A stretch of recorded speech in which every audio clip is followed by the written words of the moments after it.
acerca de la verdadera libertad. Esta es la predicación acerca del contenido del Evangelio.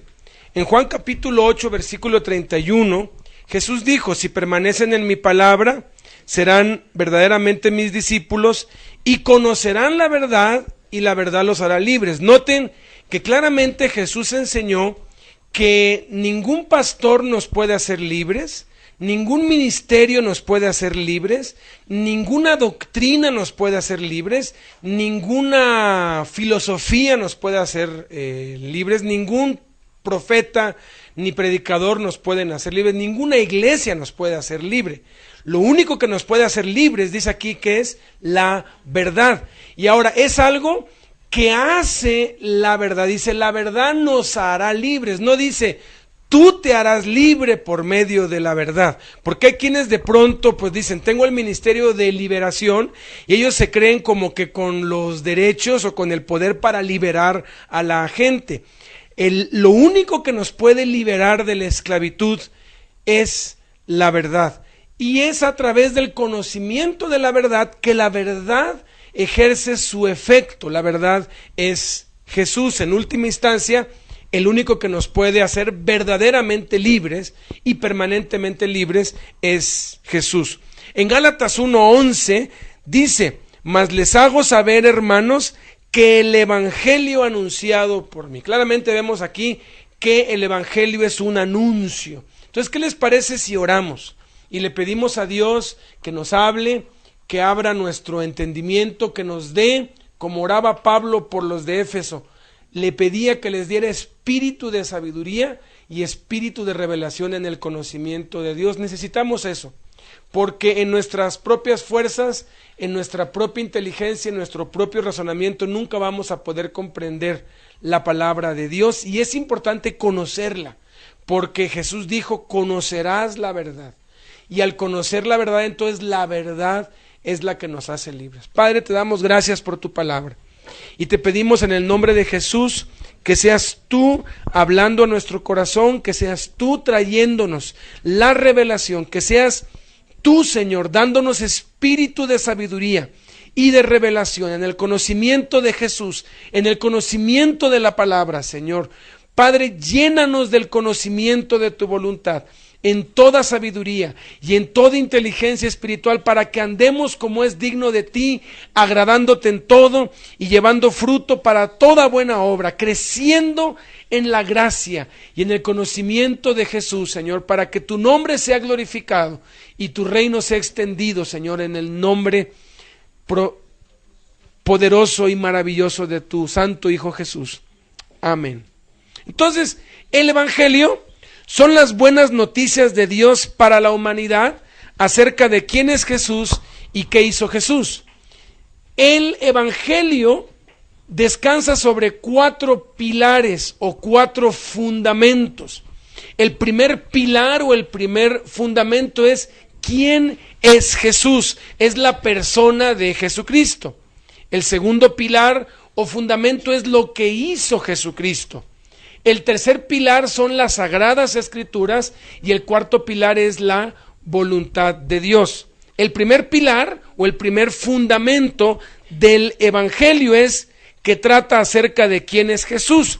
En Romanos capítulo 1, del 1 al 4, dice que Pablo dice, apóstol, apartado para el Evangelio de Dios, que Dios había prometido antes por sus profetas en las Sagradas Escrituras, acerca de su Hijo, nuestro Señor Jesucristo, que fue declarado Hijo de Dios con poder según el Espíritu de Santidad, por la resurrección de entre los muertos, y por quien recibimos la gracia y el apostolado para la obediencia a la fe en todas las naciones. Aquí nos revela el Espíritu Santo que Jesús es el Hijo de Dios, porque dice acerca de su Hijo. Hijo de Dios es un hebraísmo que no infiere papá y mamá, es un modismo, es un hebraísmo que significa de naturaleza o que pertenece a. Por eso es que Jesús se atribuía a sí mismo el Hijo del Hombre, no porque José fuera su papá, porque fue concebido por el Espíritu Santo por medio de la bienaventurada Virgen María, siendo virgen. Entonces, hijo del hombre significa ser humano, hijo de Dios significa ser divino. La segunda cualidad de quién es Jesús es que Jesús es el Señor. Señor se refiere al nombre impronunciable. Cada vez que se hace referencia al nombre de Dios en el Antiguo Testamento, se utiliza el vocablo Jehová o Yahvé. Ambas, Jehová y Yahvé, son interpretaciones del nombre impronunciable de 4 letras consonantes YHWH, que el Dios eterno reveló a Moisés como yo soy el que soy cuando Moisés le preguntó su nombre. Jesús utilizó esos 4 consonantes o el nombre sagrado para referirse a sí mismo como yo soy. Y él dijo esto: si no creen que yo soy, o sea, si no creen que él es Jehová, en vuestros pecados moriréis. De hecho, Jesús es el mismo Jehová del Antiguo Testamento. Son la misma persona. Tercero, Jesús es el Mesías o el Cristo. Mesías en hebreo es Mashiach, en griego es Christos. Era el título profético para el ser humano en el cual se encarnaría el Dios eterno y literalmente significa Dios hecho hombre. O sea, Jesucristo no es un nombre, es un nombre compuesto como José, Fernando o Gustavo Adolfo o Pedro José. Es Jesucristo y son 2 nombres, Jesús y Cristo. Jesús es un adjetivo y nombre a la vez que significa Salvador, o Yeshua, que es Jehová salva. Y Cristo no es un nombre, Cristo es un título que en español significa ungido, pero que en la revelación profética significa Dios encarnado o Dios hecho hombre. Cada vez que en la Biblia tú lees Jesucristo, tú estás leyendo Jesús, Dios encarnado, Jesús, Dios hecho hombre.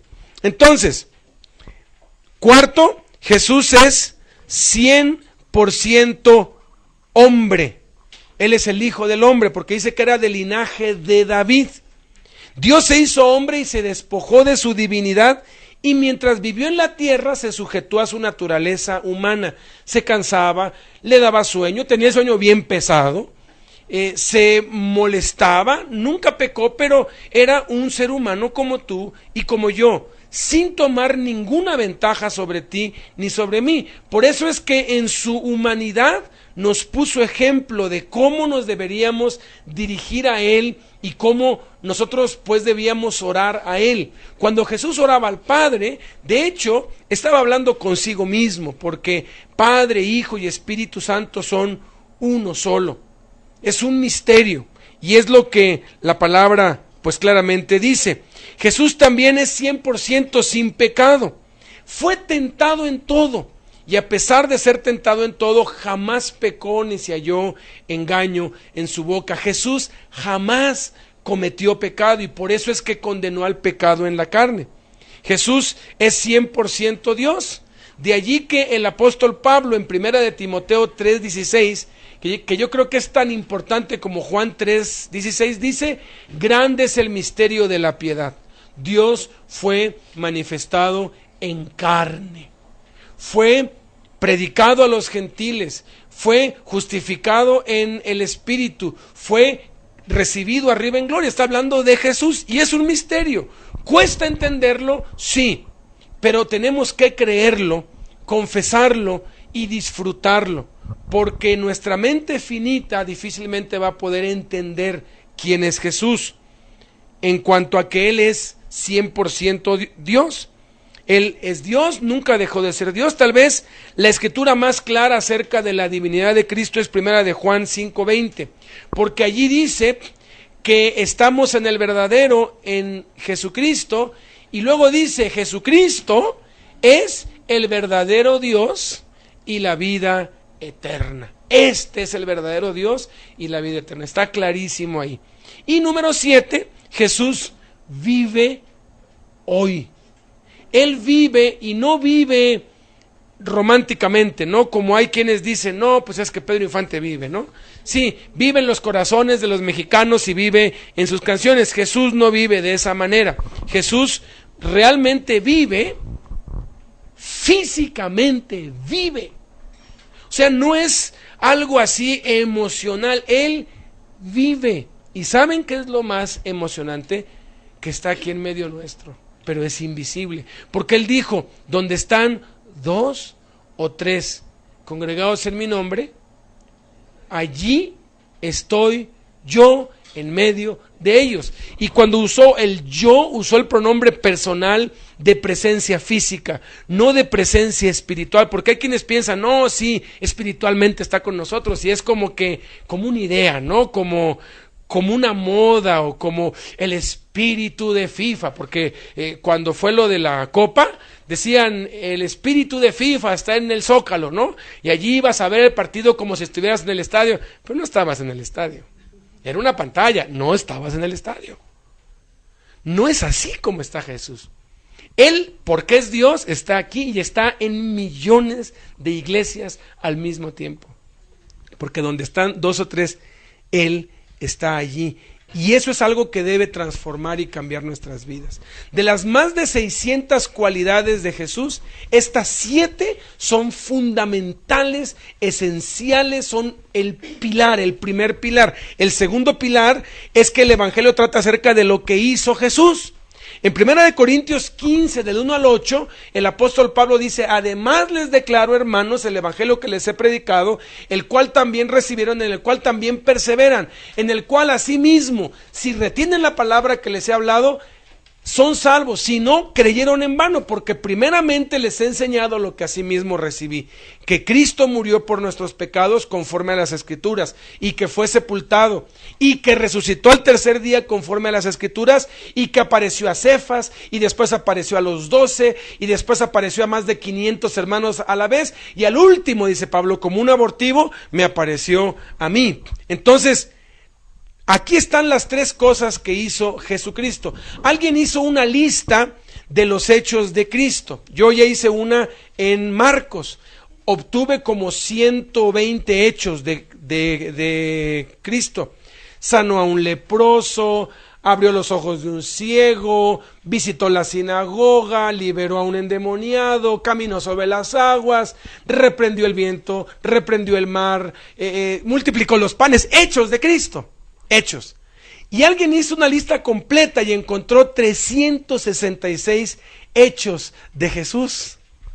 Es interesante que también ese mandamiento, no tengas miedo, lo repite toda la Biblia 366 veces. Y no creo yo que sea coincidencia. Son 366 veces porque representa que todos los días del año están cubiertos hasta el año bisiesto, ¿no? Y si son 366 hechos, quiere decir que Jesús quiere manifestarse a tu vida todos los días, hasta en el año bisiesto. Ahora, de esas 366 cosas, que Jesús hizo muchísimas más, porque el apóstol Juan dijo, si se escribieran una por una todas las cosas que Jesús hizo, no cabrían los libros en el mundo. Y yo creo que eso es cierto. Porque nada más se mencionaron algunas cosas de 3 años y no de todos los días. Hay muchos espacios ahí. De hecho, hay quienes han analizado los hechos de Cristo realmente en tiempo, tomando el tiempo que le tomó sanar a un leproso y eso, se cubren como unos 40 días de 24 horas. Si tú pones todos los hechos de Cristo en tiempo, pues, ¿no? Así en tiempo en cuanto a la acción, lo que tomó, o sea, están como unas 40 horas de su vida registradas. Las más explícitas son las últimas 12 horas, ¿no? La pasión, cuando Él ora y cuando es entregado y cuando muere, pero no está así con mucho detalle. Simplemente dice, lo azotaron, lo crucificaron, y no dice así a todo este examen de detalle. Pues bueno, de todos los hechos de Cristo, 3 son los fundamentales en el Evangelio. Y el primero es que Cristo murió por nuestros pecados. A Jesús no lo mataron. Jesús no es un mártir, Jesús no quiere nuestra lástima. Jesús se dio a sí mismo. Él dijo: a mí nadie me puede quitar la vida. Yo de mí mismo pongo mi vida. Tengo poder para ponerla y tengo poder para volverla a tomar. Este mandamiento recibí de mi Padre, por eso me ama el Padre. Jesús pudo haber evitado su muerte en la cruz, sin embargo murió, y eso es lo que tiene mérito, que murió por amor a ti, por amor a mí, porque fue entregado por el Padre por nuestras transgresiones. El Padre lo quiso sujetar a padecimiento. De hecho, la muerte de Jesús fue planeada desde antes de la fundación del mundo. Dios ya sabía que el hombre iba a fracasar, y entonces se decidió la entrega de Cristo. Y Cristo murió para llevarnos a Dios y restaurar lo que Adán perdió. ¿Qué es lo que perdió Adán? El reino de los cielos. Él vino a establecer un reino espiritual en el corazón de los hombres, un reino de justicia, de paz, de gozo, de amor en el Espíritu Santo. Y Él vino a restaurar eso a través de su muerte. Él vino para llevarnos a Dios, no para hacernos la vida más cómoda. Y si es necesario que vengan tribulaciones y que vengan problemas sobre nuestra vida para que podamos volvernos a Dios, Dios va a permitir cualquier cosa que sea necesaria con tal de que nos salvemos. ¿Por qué? Porque el propósito de su muerte fue llevarnos a Dios. Él murió. Segunda cosa que Él hizo es que fue sepultado. Ahora, Él no se sepultó a sí mismo, el cuerpo no fue flotando hacia la tumba. Vinieron, José de Arimatea vino con otros, vino con Nicodemo, y se lo llevaron y lo pusieron en una tumba. Pero Jesús, en espíritu, estuvo muy activo esos 3 días. Hay 3 cosas que hizo durante esos 3 días que Jesús estuvo sepultado. La primera cosa que hizo es que descendió a las partes más bajas de la tierra. Descendió al centro de la tierra. Jesús enseñó que así como Jonás estuvo 3 días y 3 noches en el vientre del gran pez, no de una ballena, sino de un gran pez, que son esos de la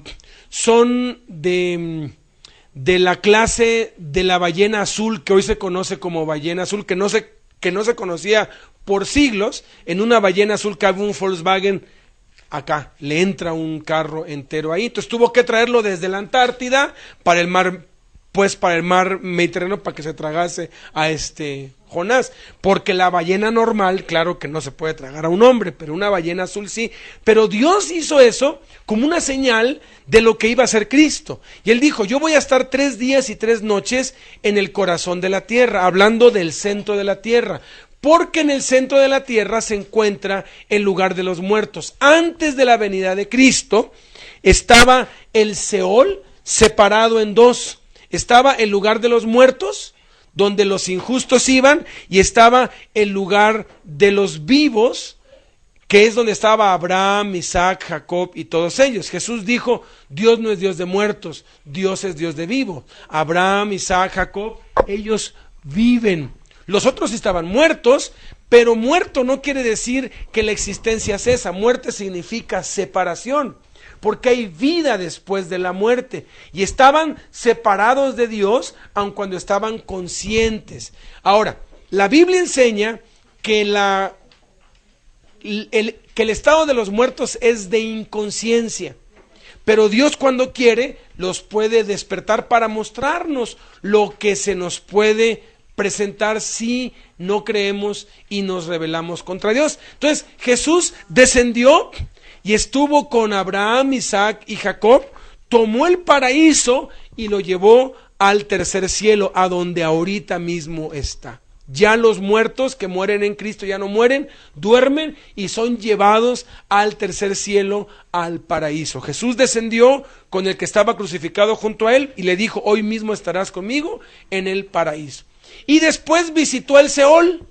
El Seol estaba dividido en 2 partes. Era la parte del Seol en sí, y había una cárcel dentro del Seol. En esa cárcel estaban encarcelados todos los que habían muerto antes del diluvio. Antes de Noé hubo mucha gente, muchas razas, y Dios los encarceló. El apóstol Pedro dice en el capítulo 3 que predicó a los espíritus encarcelados. ¿Qué les predicó? No sabemos. ¿Qué sucedió? No sabemos. Después dice que le predicó el evangelio a los muertos. Le predicó el evangelio a esos que habían muerto antes de él y les predicó el evangelio. ¿Qué pasó? ¿Fueron salvos? No dice la Biblia. Yo creo que uno debe callar donde la Biblia calla. Deuteronomio 29:29 dice: las cosas ocultas pertenecen a Jehová nuestro Dios. Hacer conjeturas, mira, hay tanto de qué hablar de Jesús, que hacer conjeturas sobre lo que no está escrito es perder el tiempo. Y tercer cosa que hizo es que resucitó de los muertos. La resurrección es el hecho de la historia más comprobado por las mejores y más completas evidencias. Y es la verdad fundamental y esencial del evangelio. Él resucitó y él está vivo. Eso confirma lo que ya habíamos visto. Ahora,